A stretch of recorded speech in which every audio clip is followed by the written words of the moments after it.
Right.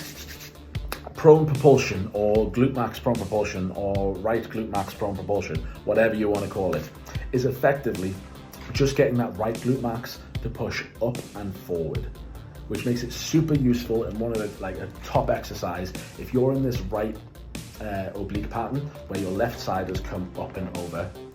If we then get your glute max to push up and over, boom, we've leveled you out. We've restored back to neutral pelvis. It's also super useful if you're reinforcing the left AIC pattern, if you're doing stuff to get you out of the left AIC pattern where I've got left ER, right IR.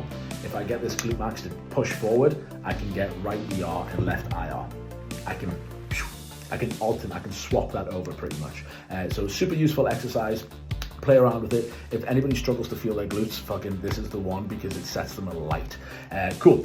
So to set up for this, you're effectively just going to be in quadruped, or you're going to have a block or a book or something underneath your left leg. So you put your block underneath your left knee and your right foot up against the wall. Now we want about like roughly 10 degrees of knee flexion in this, so it's not completely straight because we still want to be able to push. I've got a little bit more because I find I can find my glute a little bit more with a slightly more bent leg.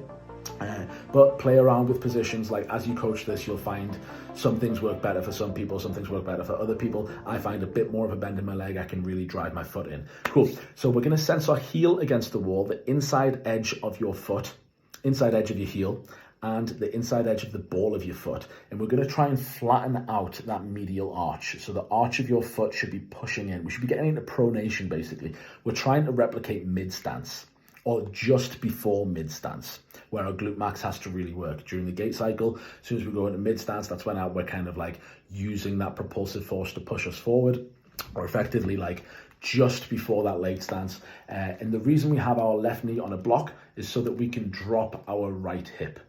We can drop that down, and that's going to replicate just before mid stance, where just before I go into the swing phase of gait on my left side, my right side has to really kick up glute max activity so that it pushes me forward and allows that swing to come in.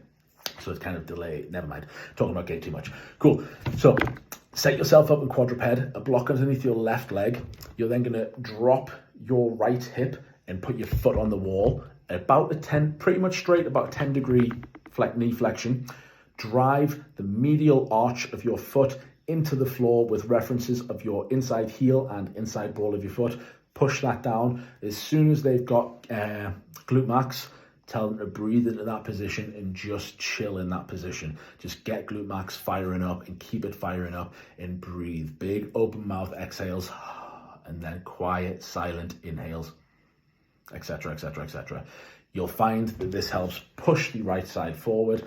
Super useful in this right oblique pattern. Bada bing, bada boom.